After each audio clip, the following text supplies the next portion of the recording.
you know, yeah. But so far, That food is okay. That doesn't have that pressure on us. okay, good. I thought you were going to say you keep us alive. Okay. So we were talking about the trilemma and how you cannot have all three objectives. And here I want to give you examples of what I mean by that. So this is a case of China. China is your classic, this question came about China. China basically what it does is, the left chart shows you pretty much has had a constant exchange rate, except last year they had a lot of turmoil, June 16, but until then they pretty much had a steady exchange rate. And notice that despite having a steady exchange rate, they were able to vary their interest rate quite a bit on the right hand side chart. Now, the reason they could do that was because they were not constrained by capital flowing in whenever they changed their interest rates. So China is a good example.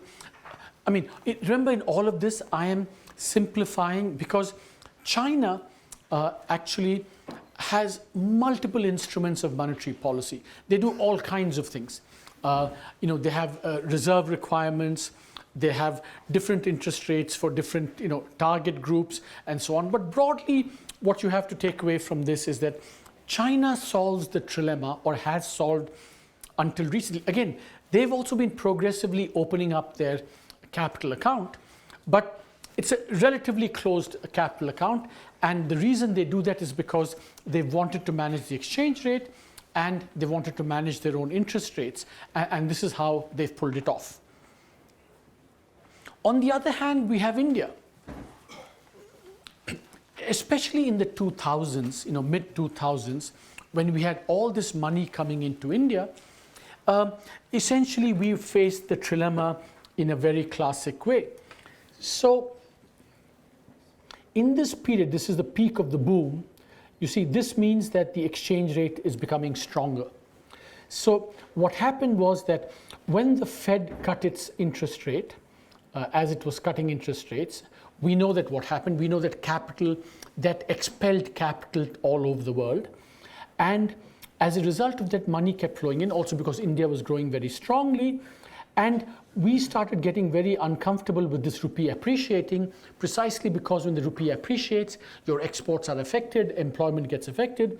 So in a sense, what we had to do was pretty much mimic what the Fed was doing. So if they cut rates, we had to follow their rates. So this is an example where you lose independence over your own monetary policy. And as a result of that, of course, inflation took off. Remember that you want independent monetary policy to control your inflation, but essentially inflation starts taking off because you want to try and keep the exchange rate from becoming very strong. And the only way you can do that if you have an open capital account is if the Fed is cutting its interest rates, you have to follow suit. Otherwise, the capital flow problem gets very, very difficult to manage. And so this is an example of losing a monetary policy independence if you have an open capital account. So the way you do it is you basically say, I give up on inflation control and I give up on having my own monetary policy. The third example of the trilemma is if you want, and this is the Brazilian case, notice how on the left hand side, Brazil has kept inflation down by changing its monetary policy. And Brazil is an open capital account. Money keeps coming in. If interest rates come down, money goes out. Interest rates go up, money comes in. And basically, they have abandoned a target. You see there on the right-hand side, the Brazilian exchange rate has become stronger and stronger. So essentially, they've lost control of exchange rates. And in fact, I would say that most advanced countries around the world essentially are in this. They have no restrictions on capital coming in and out. They try and keep monetary policy independent because they have their own inflation target to meet. And the way they do it is to say, if the exchange rate goes up, That's it. It goes up, it goes down. We don't care that much about it, and we will let this happen. So this is how the international trilemma is managed by different groups of countries. Now, now, suppose in the Indian case, yeah, question? This, when the economy was on move, we had a perfect capital mobility. We discussed it, but there was no, in many sectors there was a restriction.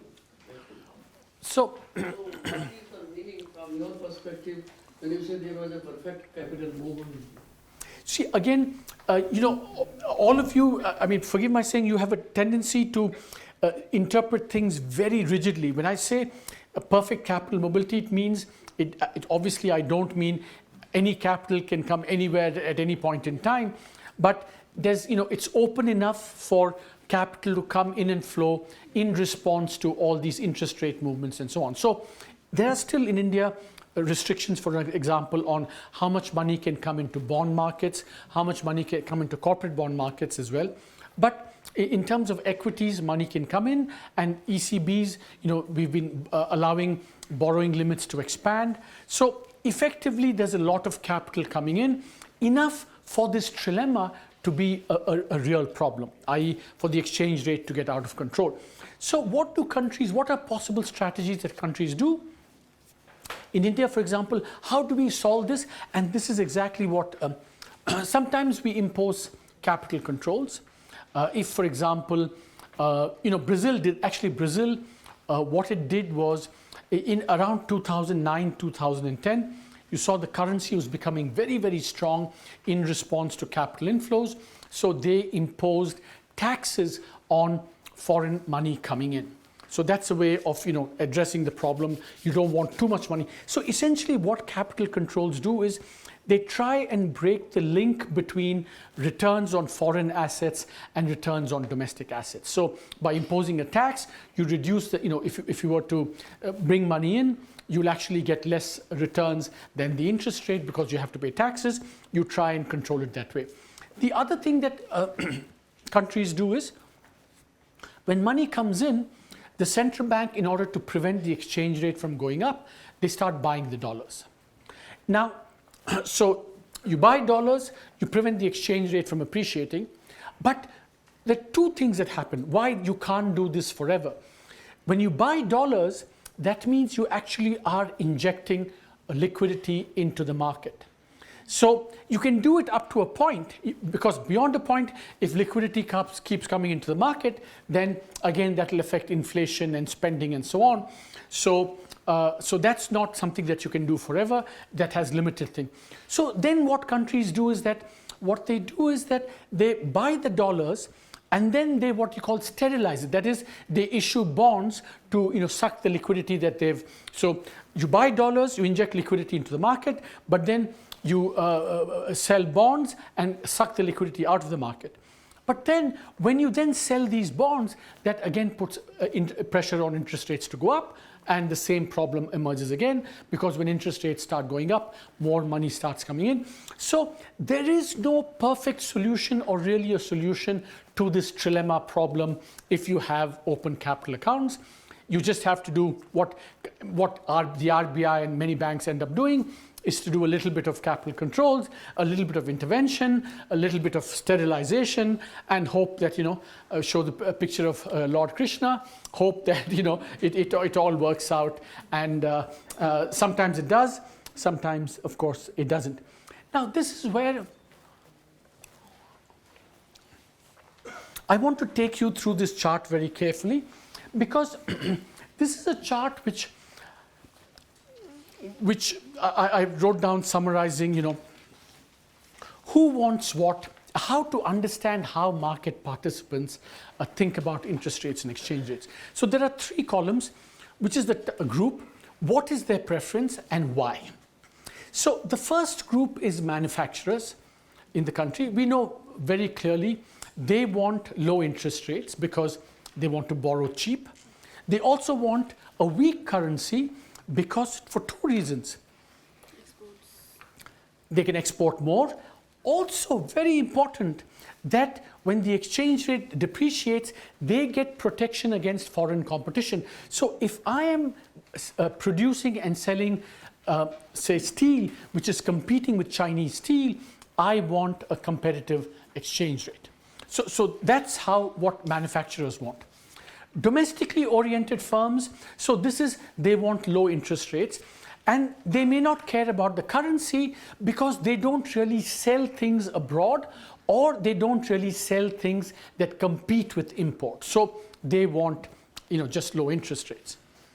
Infrastructure companies, very, very interesting. Infrastructure companies, and you will see this, it happened in the 2007-8 period. They want, what do they want? They want a strong currency. Why? They borrow in dollars. So they borrow in dollars, and therefore, if the dollar remains strong, if the rupee remains strong, they have to pay fewer rupees to repay their debts. But there's another reason why they want they don't mind a strong currency. Interest payments. No, because remember that infrastructure, what they sell is a non-tradable. It doesn't compete with imports or anything like that. So that's why they don't care about the competition effect from what they sell. And in fact, because they buy also mostly imported inputs, they want a strong currency. So they want a strong currency because they borrow in dollars, they buy imported inputs, and what they sell is not in competition with anything from abroad. And so this is very, very, in fact, the power sector is a very good example of that, where they really want a strong currency, and that is very interesting to observe in terms of how their impact on policy. Households, we've said very clearly. Even I get Twitter messages saying, "Don't you care about households? You want lower interest rates. My savings, the value of my savings come down." And you can see why that's the case. And in the case of households, remember that they are probably more saving than borrowing. Because if you were borrowing, you'd like low rates. But if you're saving, if you're a net saver, you would like a higher interest rate. So that's the kind of thing. Equity investors, very interesting. Domestic, clearly they want low interest rates. So, if you're buying shares in the stock market, you want low rates, because lower the rate, more the profits, cheaper the borrowing cost for firms, higher the profits, and therefore stock prices will go up and you'll be very happy. Foreign investors, they also want low interest rates, but they want a strong currency. Why do they want a strong currency? Because when they take their money out, they will get more returns in dollars. So that is why they want a strong currency. But of course, remember that a low interest and a strong currency will not always necessarily go together. There's a tension between the two, because if you have a low interest rate, the likelihood will be for the currency to weaken. Bond investors are the most tricky characters, I think. Not the domestic ones. The domestic ones, clear, they want falling interest rates. Now, one thing you should remember is that when you think about owning a bond, there are two things that happen, right? You get a coupon, which is the interest rate you get on that. But when you hold a bond, the price of the bond can go up and down. So if interest rates decline, bond prices go up and you make capital gains. So domestic bond investors want falling interest rates. Foreign bond investors, the trickiest characters of them all, they want high and falling interest rates and a strong currency. So they invest money. So this is what is called the carry trade. The carry trade happens when foreign interest rates are low, domestic Indian interest rates are high, and you expect the currency to remain strong, because then you make a lot of money. You make the differential between the two interest rates, and you don't lose money on the depreciation because the currency remains strong. That is what is called the carry trade.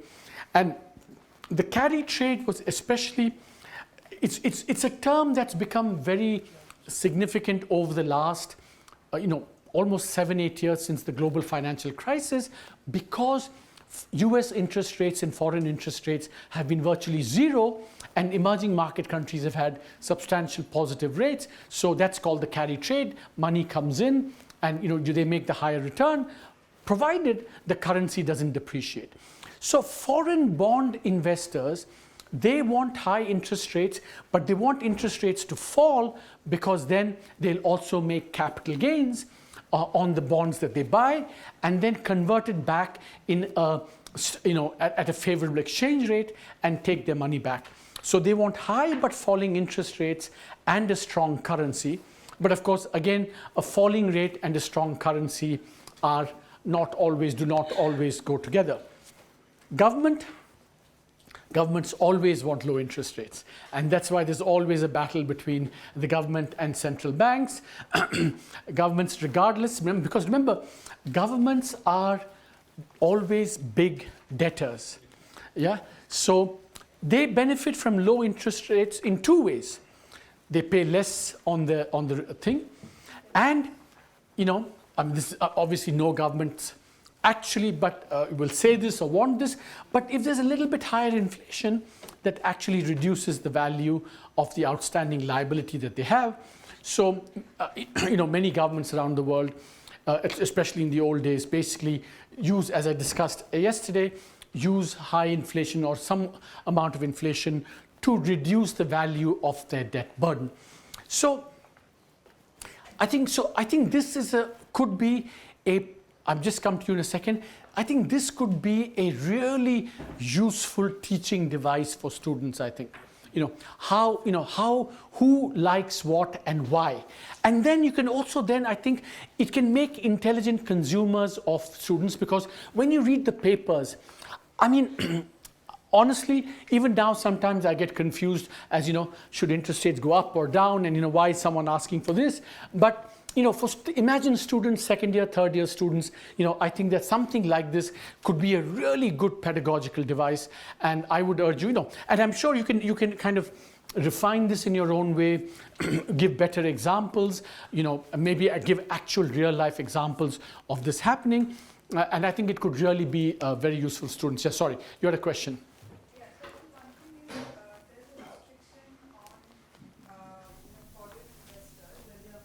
Government bonds in India?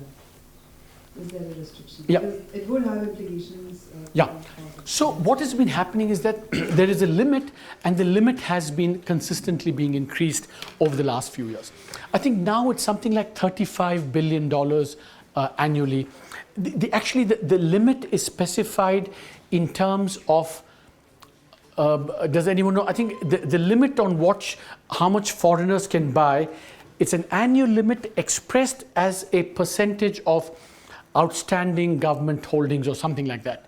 And I remember the funny thing is that it's expressed in rupee terms, which is a bit odd.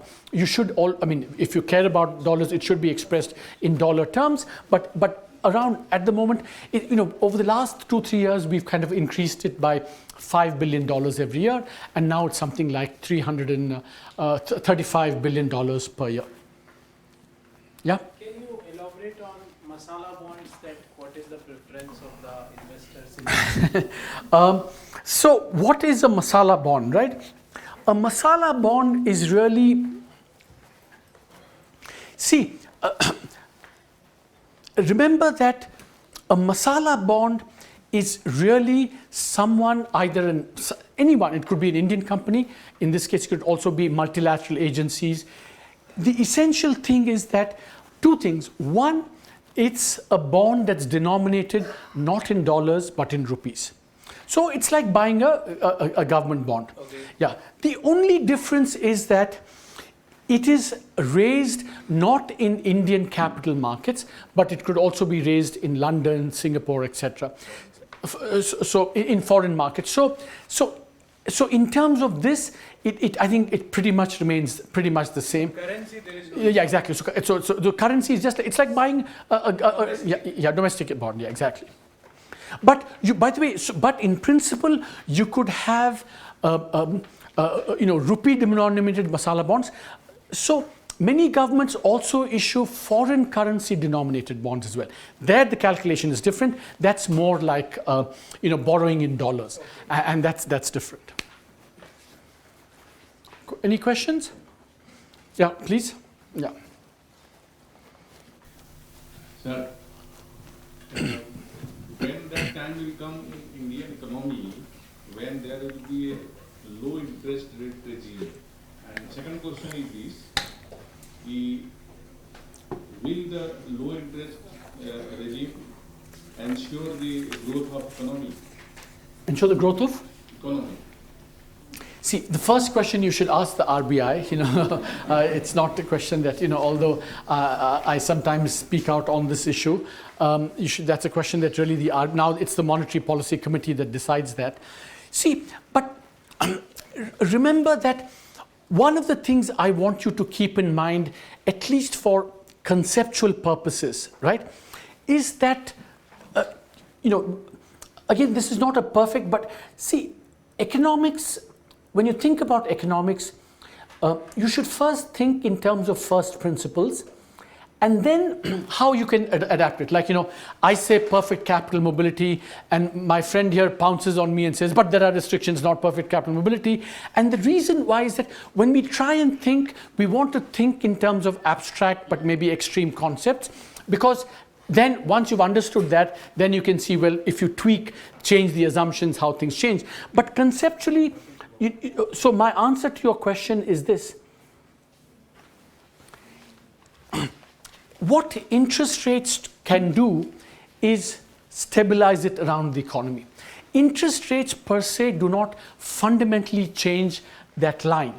That line which determines the supply capacity of the economy, it depends upon so many things that the government and everyone has to do. You need productivity growth, you need a trade, you need labor markets, you need infrastructure, you need ease of doing business. All those things change the supply potential. What interest rates do is it affects spending, and therefore affects demand. It affects demand in the first instance. It doesn't affect supply. So think of this black line as supply, which is much more complicated depending on lots of things, and that wiggly line as demand, which changes with fiscal policy, monetary policy, and so on.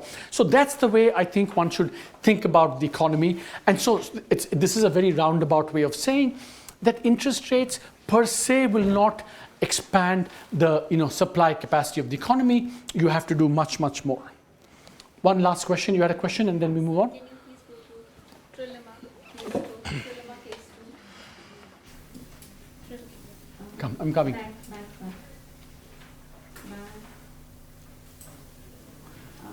No. Yes. So what I have been wondering in the past also, that when in 2007 Fed was reducing its rates, and when our currency was already appreciated a lot, why we were also reducing the rates? In fact, we should have tried to increase the rates. Yeah, see, but maybe because the economic environment was such that we were not in a position to increase the rates, but why we trying to reduce the rate? Because this is actually not going to be good for the economy. Given the circumstances. See, but that's the point, right? That is exactly the dilemma, that if they had raised rates, or at least one possibility to control inflation, the carry trade would have gotten worse and more money would have come in. And your exchange rate problem would have gotten worse. So that's the heart of the trilemma in a sense. And that's why I think they had to juggle all these things. Okay, so now let's come to financial stability objectives. Tomorrow, for example, tomorrow afternoon, we're going to do a whole section on India's twin balance sheet problems, but it's going to be set in the context of all the crises we've had in the past, and to examine how India fits in or doesn't fit in to many of these crises. What kinds of crises, why they happened, what was the origin, what was the manifestation, what was the transmission mechanism, and so on. But remember that central banks also have financial stability objectives. Now, in the run-up to the US financial crisis, in the run-up to the Japanese crisis, even in the run-up to our 2006-07, what was happening was asset prices were rising very, very rapidly. in the case of the US, housing prices were rising very rapidly. In the case of Japan, in the late 70s, late 80s, housing prices were going up, equity prices were going up, land prices were going up as well. So the dilemma then is, I mean, should central banks, what should they do about this? And there was a famous kind of Alan Greenspan, who was the US chairman of the central bank for a very, very long time, when this debate was happening as to what should central banks do. Because remember, because of not addressing the housing crisis, we got the global financial crisis, one of the many reasons for that. So the question is, should they have done more to address financial stability concerns? Now, and remember, again, we have this famous Tinbergen problem. They have only one instrument. What can they do? Now we say, no, you do have other instruments. You have prudential and regulatory measures. For example, what Singapore or Hong Kong often do, and what India did under Governor Y.B. Reddy, is that when housing prices start going up, you then say, well, how much you have to put in as your own money, collateral, that has to go up in order to check that. So central banks have that option. But often these may not work, these may not be enough. So the question is, should central banks use interest rate policy to deal with asset price bubbles or not? It's a big debate. I don't want to go into all the details. But essentially, Alan Greenspan said, this is what he said. He said, look, I don't know whether, I cannot judge in advance whether these asset price increases are going to be a bubble or whether they reflect fundamentals. I mean, if house prices go up, sometimes you can say this is too much. For example, now stock prices are going up in India a lot. It's very difficult to say this is enough, too much, too little. He said it's very, very difficult to guess in advance whether these asset prices. So what I will do is this. I'm not going to do really very much to deal with these asset price increases. If something happens afterwards, I will respond to it. It's called the Greenspan put, because what he says is that afterwards, I have all the ammunition to throw at the problem. If something happens, I can lower interest rates and get the economy back again. But I will not and cannot address this ex ante. Of course, because he said that, we had the world's worst crisis, and many people have blamed him for not spotting the housing price bubble. But it's an open question, whether in addition, because at that time, one of my colleagues used to be a former chief economist of the International Monetary Fund. He said, well, if housing prices are going up, I don't care. Raise interest rates as much as you need to prevent the housing bubble, because the costs of having a crisis are probably much more than allowing the crisis to happen in the first place. But these are all very difficult questions, and these are still unsettled questions as well. Let me just finish this, and then we can... So I think bottom line is that IT means, inflation targeting means that central banks have an inflation target. It doesn't mean it's their only objective. It means that inflation is the primary objective. And if there are no inconsistencies between this and other objectives, you try and meet other objectives as well. But the inflation objective takes precedence, i.e., if there's a conflict, you have to. In fact, if you read the Indian, the monetary policy legislation in India, it does say that, the central objective, the primary objective will be inflation control, but taking into account the impact on growth. So the Indian law is phrased very much not only inflation, but inflation primary, but having growth as a secondary objective. The Indian law does not have financial stability explicitly or implicitly as an objective. Now, once you agree you have to find out which measure of inflation to target and what the level should be. So in India, actually, when this was being discussed, if you look at the Urjit Patel Committee report, the choice was between the WPI and the CPI. A new inflation series had just come out, CPI new series, and then the pros and cons were whether it should be the WPI. But I think now the debate in India is much more about whether it should be the headline CPI or core CPI. Now, notice how straight away you see the difference between the two. You see CPI headline fluctuates much more, whereas headline is much more stable. I'll just come to that yeah. So what are the pros and cons of should you do headline or should you do core? Well, I know all of you have strong views. I'm not going to give you my strong views. Again, because there are pros and cons, and this is what students need to know. Please, I hope in class you don't say, you begin by saying, I want core. Please don't do that. In fact, there's a very interesting story. So in the US, there are, I think, 12 people who vote on interest rates. It's called the Federal Open Market Committee, FOMC. So I'm going to test each of you to see whether you're Alan Greenspan or Ben Bernanke. And you know what the difference is? When they used to decide on the vote on the interest rate committee, Alan Greenspan used to vote first. So that, he made his views felt, and he would it's almost like bullying the others into following him line. Ben Bernanke, when he came in, the first thing he said was, I will speak last. So I will listen to all of you. So I hope in your classrooms you're all Ben Bernankes and not Alan Greenspans. I hope you don't say, I think today we are going to do inflation and I think it should be headline inflation or core inflation. And right now we all are behaving like students, Yeah, oh no. Yeah, so that's true, that's true. So but here, what are the pros and cons? I think the problem with the CPI headline, which is why all of you are saying, is that CPI headline has oil and food prices, which you basically don't control. In India, the basket is about 50% oil and food. So, what's the point in having a target if you don't control 50% of the components of that target? And that's the argument for using the CPI core.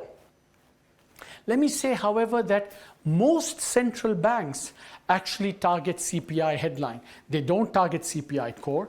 And the reason is the following, that at the end of the day, it really depends upon what, consumers and agents in the economy are getting used to. Even in Delhi, you go, to, somewhere in one of these markets and say, daam kya hai? More likely he's going to say headline than core inflation. I'm sure he won't have a clue what core inflation is.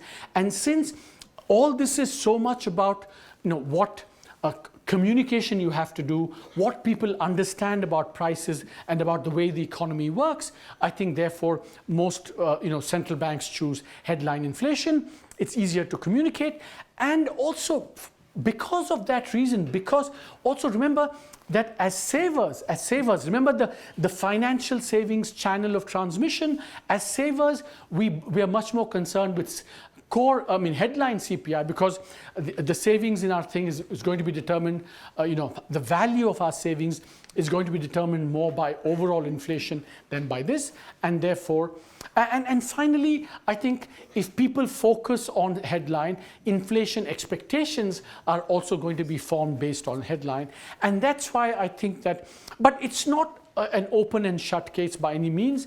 I mean, the argument that you don't control 50%, therefore, what's the point in targeting that is an interesting and important point to take into account. But I think that this is why, you have this balance to be struck, arguments on both sides, and again, very good. Okay, what about the level? So now we've decided it should be CPI, say, by the way, the Indian law says CPI headline, not CPI core. And then the question is, what should be the level of this? Should it be 0? Should it be 2? Should it be 4, 6?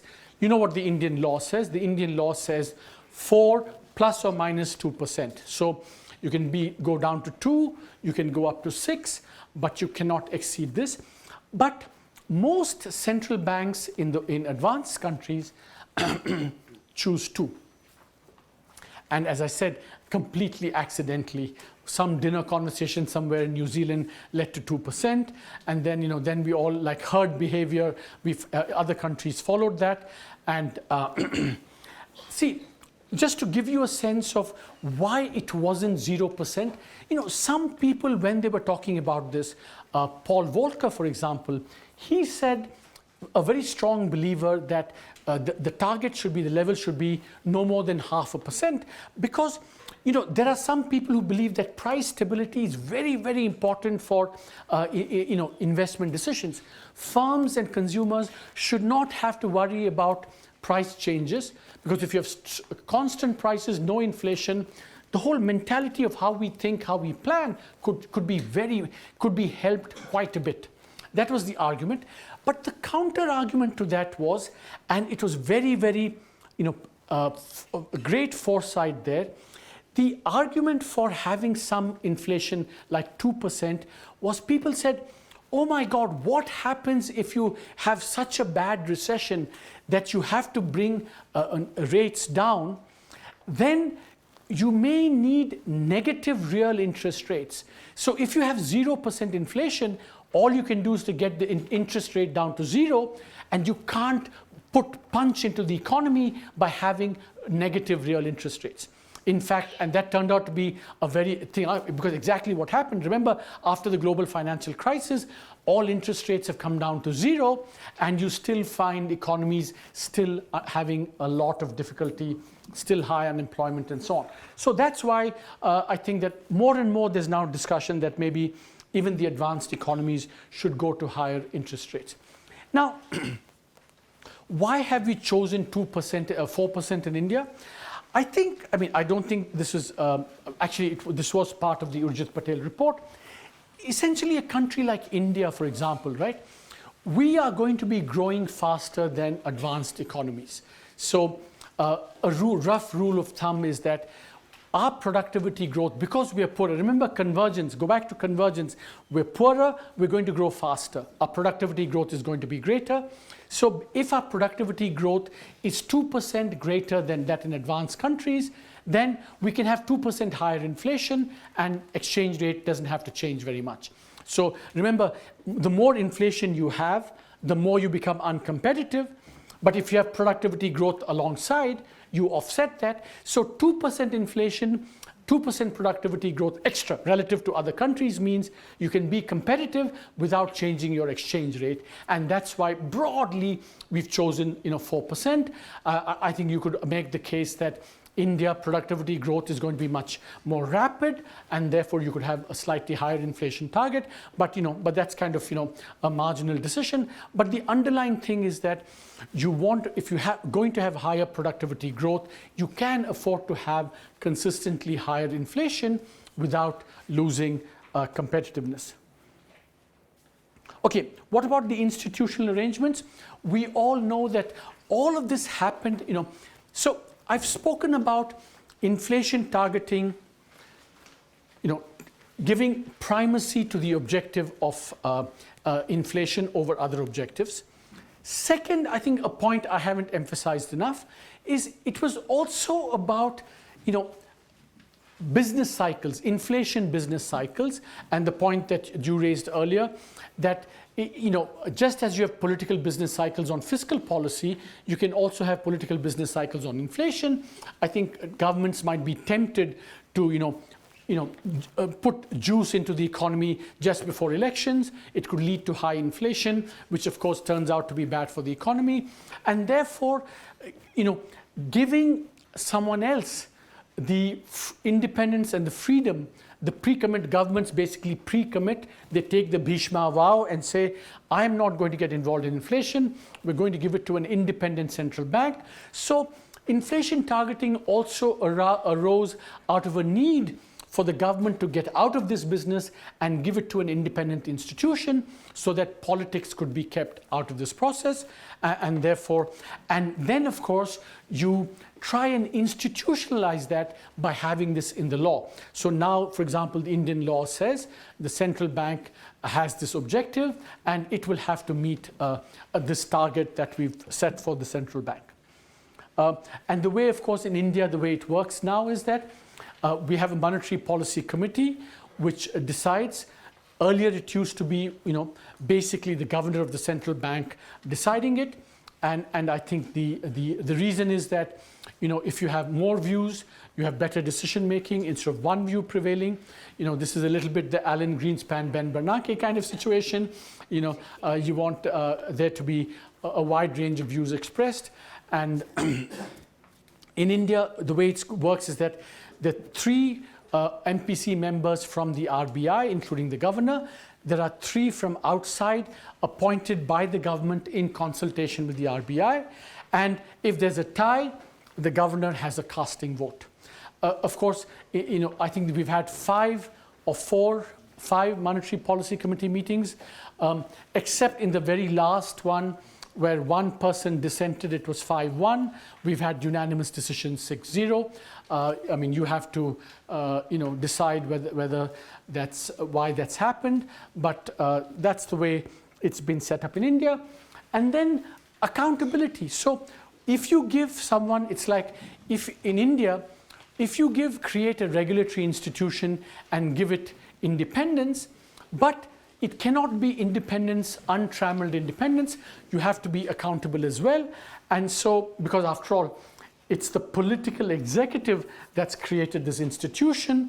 Therefore, it cannot be that finally, in some ways, the independent institution is not answerable to the political process at some point. And I think that, so the way it's been set up in our monetary policy in the legislation is that in the event that, for 3 consecutive quarters, if there's any deviation from the target, then the central bank has to specify the reason and suggest remedial actions. In the United Kingdom, this used to happen quite a bit, where the governor, then Governor Mervyn King, used to, they would miss these targets. Because in many central banks, they have consistently missed the target on the downside, i.e. they have a target of 2% and they've consistently underachieved that, been below 2% for a very, very long time after the global financial crisis. So they've had to write these letters and, writing letters, it didn't do very much finally. It's taken them a long time to get back to their inflation target. Now, of course, a part of the institutional mechanisms also means that you should have more transparency, where the central bank explains its actions to the public. One of the things that's missing from this bullet point, Abhishek, important one that's missing, is that the discussions of the meeting are now made public. The minutes of the meeting are made public with I think a 2-week lag or something like that, so that we get to know what the thinking is, and in that sense, and then if they know that what they're going to say is going to become public, then of course I think in some ways you could argue that it makes for a richer discussion, a more transparent discussion, and this is part of the institutional arrangements. We've done this. Okay. But this MPC minutes, the name of the member? Yeah, with the name. So you will know what, who spoke what. Now, finally, I think that here's a quiz for you. Supposing inflation rises to 7% or inflation falls to 2%, what should the RBI do? And whatever you say is the wrong answer, but but that's not what I'm going to say. And a bit of so here's something that is a very important point about inflation control and the transmission of monetary policy, because remember, this says that you're basically trying to drive ahead looking at the rear view mirror. Now, the fact that today inflation is above target or below target, in principle is almost, not completely, but it's almost irrelevant. Why is that? Because, Data is old, like it means. Expectation. Data is old. Expectations? Huh? Effect lag. So I think here it is. So remember that the transmission mechanism from policy to whatever outcome, there are lags. So there's a famous statement about monetary policy having long and variable lags in terms of its impact, right?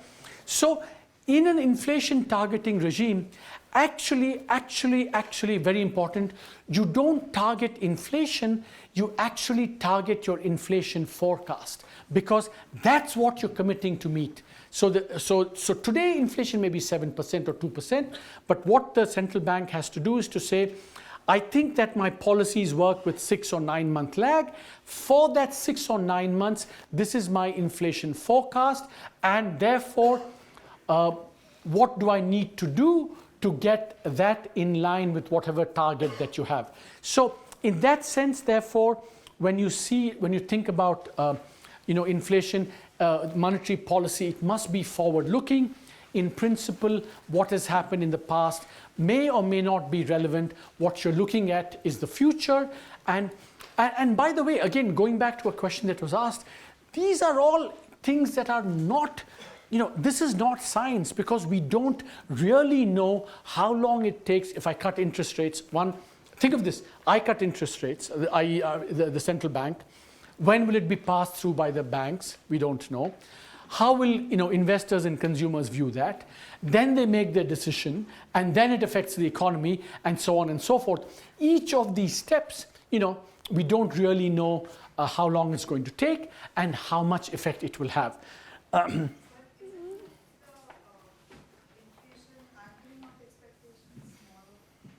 When we are looking at that 6 to 9 month period ahead, Yeah. is it not the idea that we are anchoring expectations rather than? Yeah, so a very good point. Yes, you set it, you anchor expectations, but if you don't meet them, then your expectations process can go unhinged. So you have to, that's exactly why you have a forecast, but then you have to be able to meet that consistently. Or at least, even if you make errors, it should be on, within and small and on both sides, not one side. Yeah, sorry.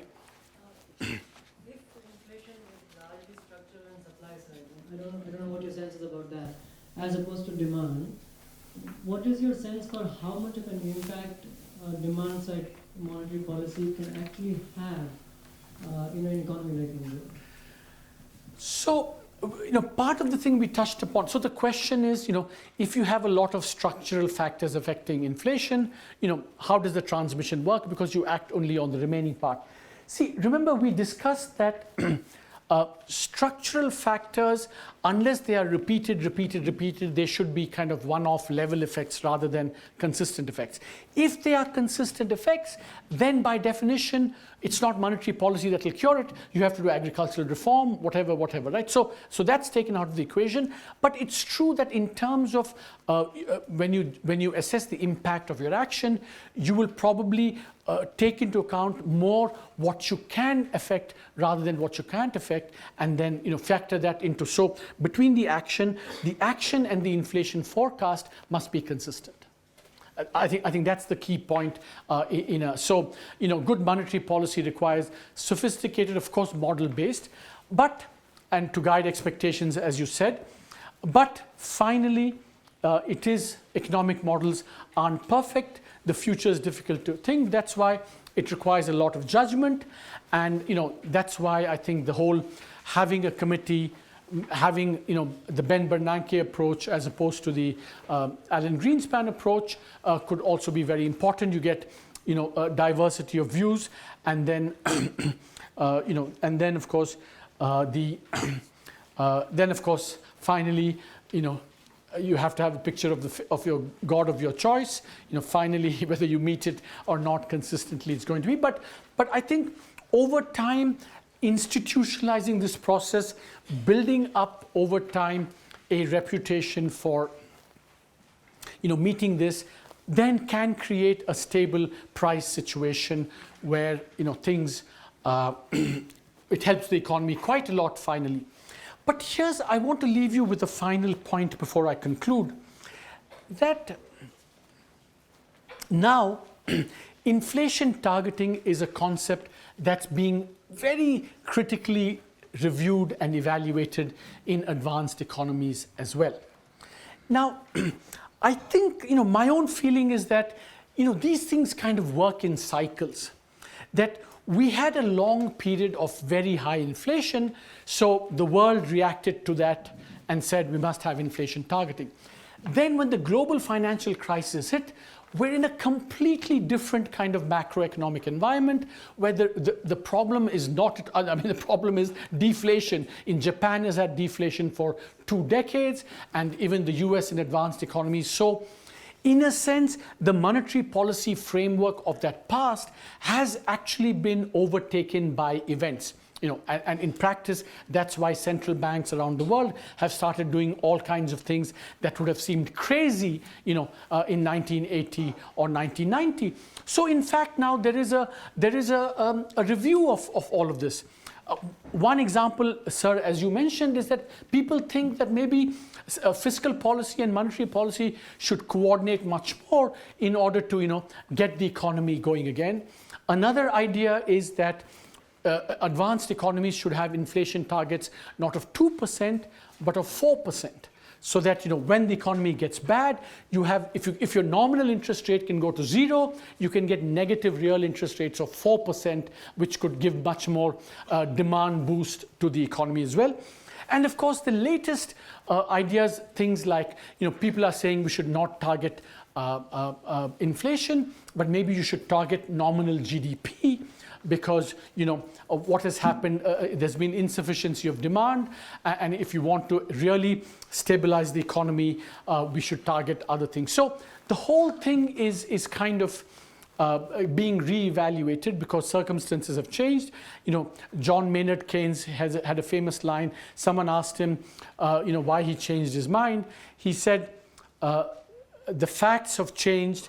I have changed my mind. What do you do, sir?" So the question is, similarly, the facts have changed, the world is changing, but in some ways for us, we still have this legacy of the high inflation era. For about 6-7 years, we had high inflation. I think we're trying to tame that and create a system where, a macroeconomic environment where prices are more stable, which will be then good for the economy as a whole. So with that, I think we're bang on target for 10. My voice is telling me that I should stop, but I'm happy to take questions as well. Sir, one question, please. Yeah. So what's your viewpoint on 0% interest rate in the context of India? 0% interest rate. The question is, why not have 0% interest rate in India? We're having difficulty going from 6.25% to 6% and 5.5%. Don't make me fantasize. This is I'm still fantasizing about 5.5% and 6% interest rates. This would be too much. Even I couldn't handle it. Some explanation of that, sir. Various stakeholders in the related to interest. Can we have a slide so question is there? Oh, you want a question? But you have now, you have the soft copy and the hard copy of that. So, yes. Yeah.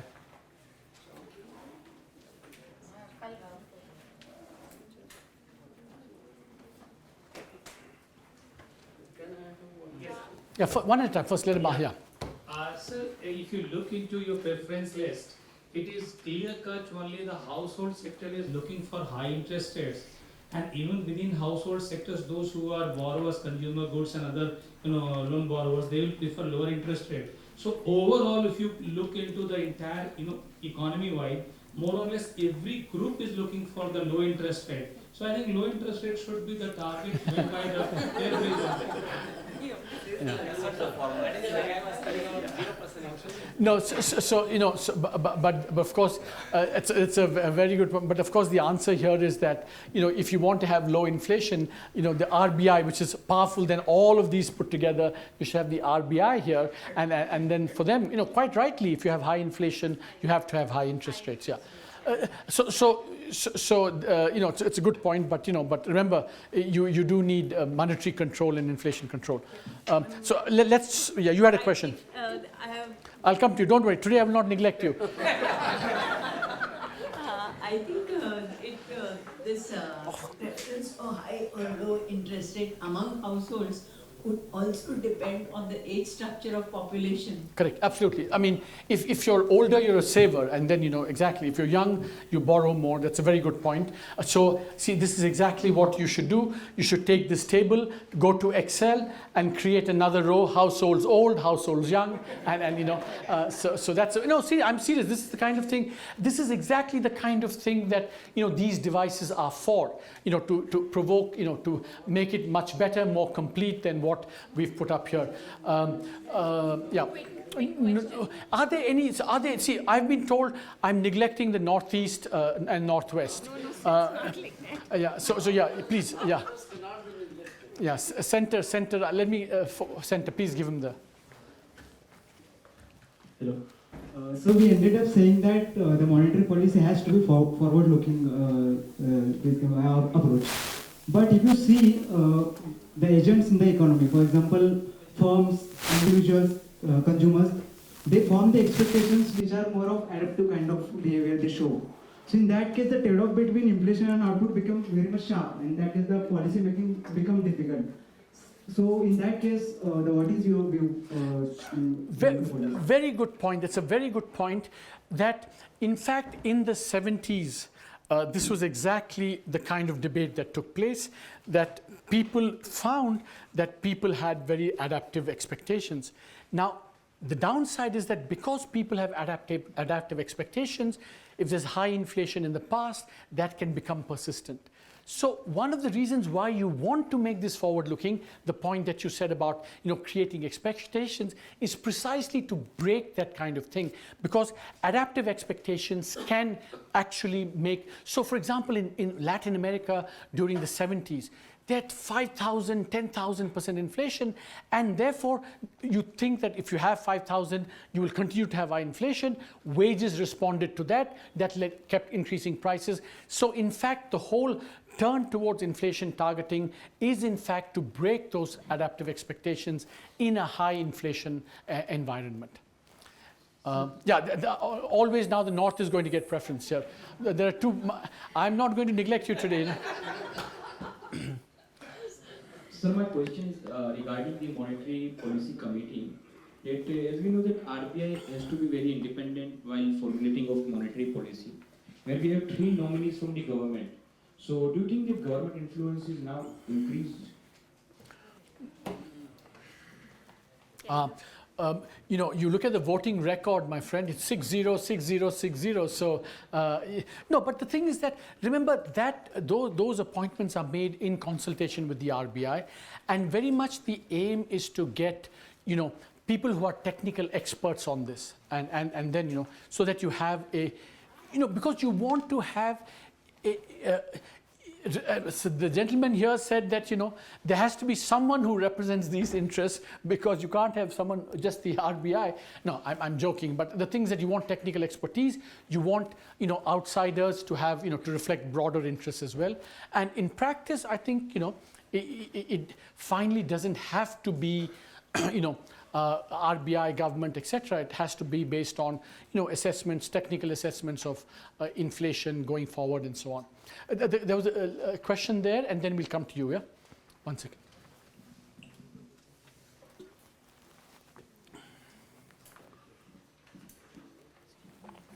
So my question is, suppose there is an economy where we have independent and credible central bank.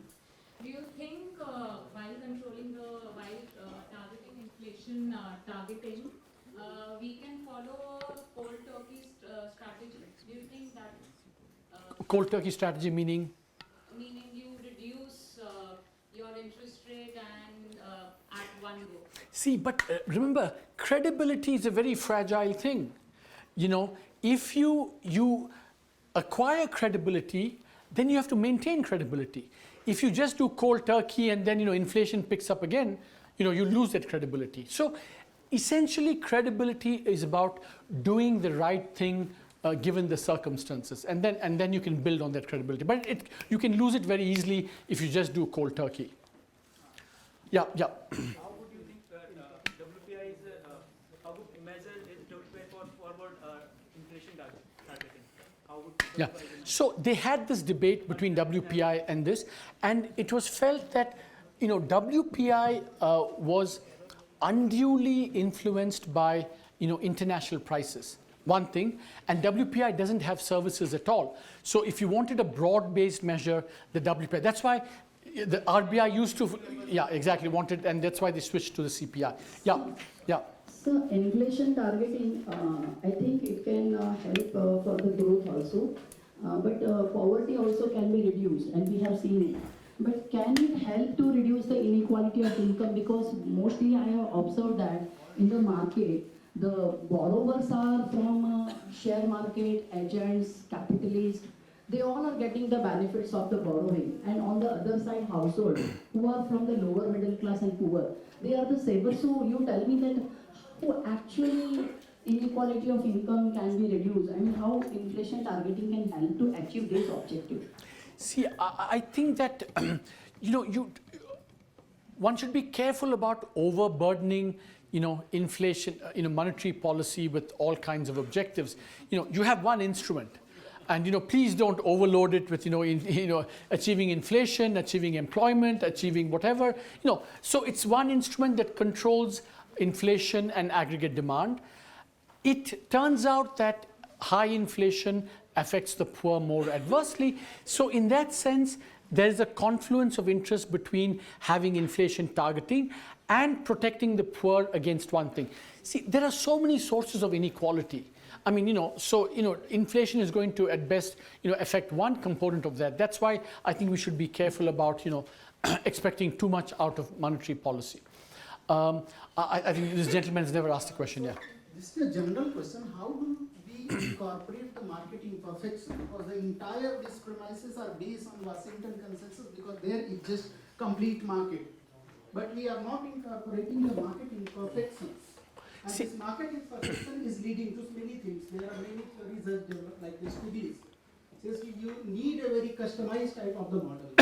And we are deviating and we are more coupling the market. These are interlinking market. See, but so how do we incorporate, or how RBI is ready? Because most of the people who are policymaker now, they are blindly following the Washington consensus. These are 10 principles, and this entire market.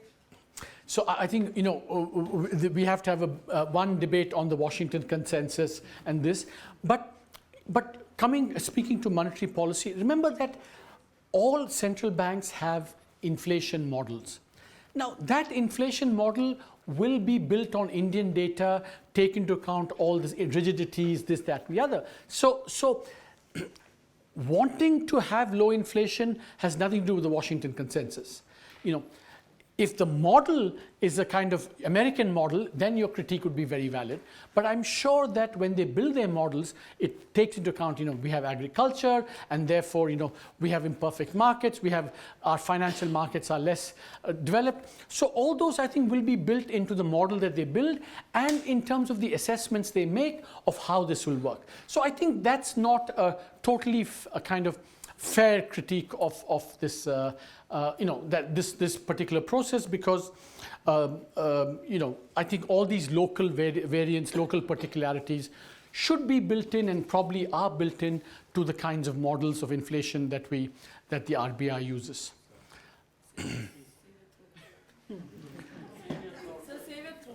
Yeah, exactly. I think that if you don't mind, see, so the only concession I will make is to my friend, otherwise he'll go. So you have the last word, sir. You have the last word, sir. Give him the mic. Okay, so my question is that, as you said that most of Indian inflation, when the inflation was high, it was because of iron and food crisis, food supply side problem. How much those things can be controlled by inflation targeting, and the RBI does not have anything to do with oil prices or food production or food import, export. See, but I thought I answered that question. They went up once, they didn't keep going up, but our inflation kept being high. So something that we did, so now you've had your, now is my answer, and then we stop. Oil prices go up, food prices go up, there is an impact. We don't control that. RBI doesn't.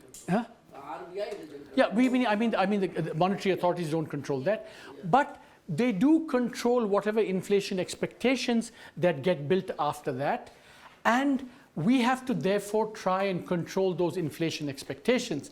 And what monetary policy does by setting a low inflation target, it tries to influence that. Also by acting, by raising interest rates. Also, you convince people that that inflation target and expectation is going to be consistent with what you control. So, in fact, the reason we have inflation targeting is because even though the shock was temporary, inflation became permanent. And that's what we're trying to control here. So with the 10:30. tomorrow is 10 o'clock, right?